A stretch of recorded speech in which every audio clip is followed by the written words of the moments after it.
Now, we all know that since the first day of personal computers, branded computers were around, such like IBM, Compaq, AST, and such.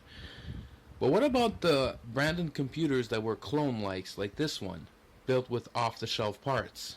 Well, let's go in details and open that one up. I got this computer for 20 bucks. No RAM, no hard drive. And it originally came from a college, because here is where you hook up a lock and a chain and people won't steal it. The Prosys computers were mostly used in office, mainly in schools also for students to use. Now in here we reveal the Intel board. It's a D915GUX. It's got the stock Intel heatsink, powered by a 3.2 gigahertz Intel Pentium 4. I think it's a Cedar Mill 630, is it? 620? I'm not too sure. I don't remember that. Here's your 4-pin for the CPU. This one, you don't really need it. I'm not sure what it actually is used. I guess it's for extra power for the PCI Express port. I'm not sure. This one uses DDR2 memory. And the 24 pin is right here.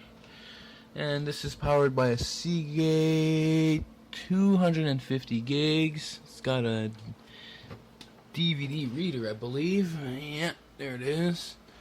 This is rather unique. This is the how do we call that again? It's the theft detection module, whatever it is. It says like, hey, your computer might be tampered in, check inside, make sure everything's fine.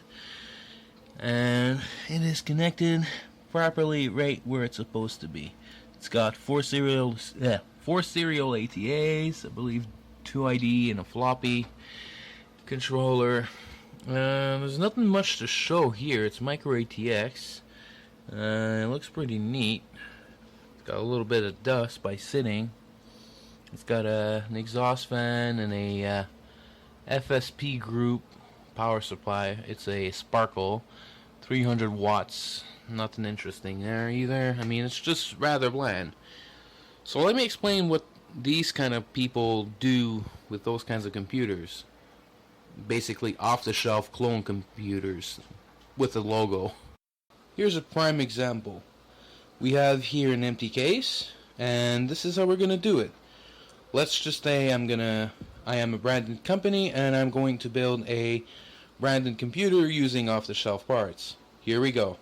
Step 2, throw some shit in it. Step 3, close the cover. Step 4, configure it. I'm gonna get rid of this paint. Oh boy. And finally, the logo. There it is. That's a branded system, but it's actually a clone branded system. So, how do these branded clone computers actually perform? Well, they perform pretty well. I mean, they're off-the-shelf parts. They're made to, work. And we're going to give a demo on this one. This is, once again, the Prosys computer. Here's the logo. Microphone, headphone, 2 USB, and what could have been a FireWire port. DVD-ROM, ventilation, and the floppy, as well as power and reset buttons. Powered by the Pentium 4 processor, and designed for Windows XP. So, let's give it a test shot, and see how this one performs. I thought Prosys was a Quebec company, but actually turns out to be an international company. Well, who knows? And here we go.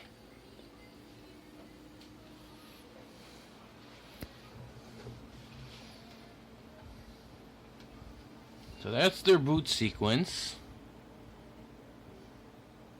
Oh wow. Okay, I didn't think this one had a smart error.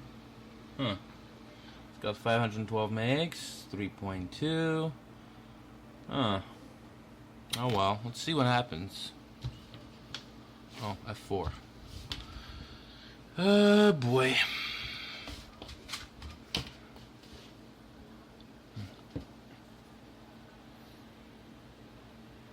So what do we got?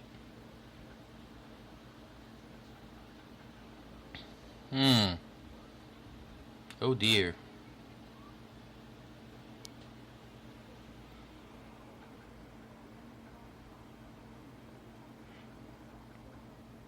I don't remember the operating system in this one. I think it's Server 2008. I was using it for a lab. Oh yeah, Server 2008. What do you know? Oh well, I can't seem to get the password correct. I don't remember it. Anyways, there's nothing really useful on it. I was thinking about it. I don't remember exactly what it was, but it's gonna have to get reformatted and everything. And since it has a smart error, I'm not sure what I'm gonna do as for it just yet. So let's just look at the connectors in the back, and we'll wrap this thing up. PS2 ports on the top, serial, parallel, VGA, onboard audio for USB 2.0, and the Ethernet jack, as well as many expansions, but this one only offers 4. So that pretty much sums it up for branded clone computers. And as to I know, as long as they have a brand on it, I'll take an overlook on it, because clone computers are way too much of a surprise box. But you know, the odd one will face the day. I mean, I got a load of them, lots of it. So anyways, if you have a comment or anything I missed, or if I'm misinformed about Prosys, well, you leave me a comment down below and I'll gladly take the comment. And until next time, take care.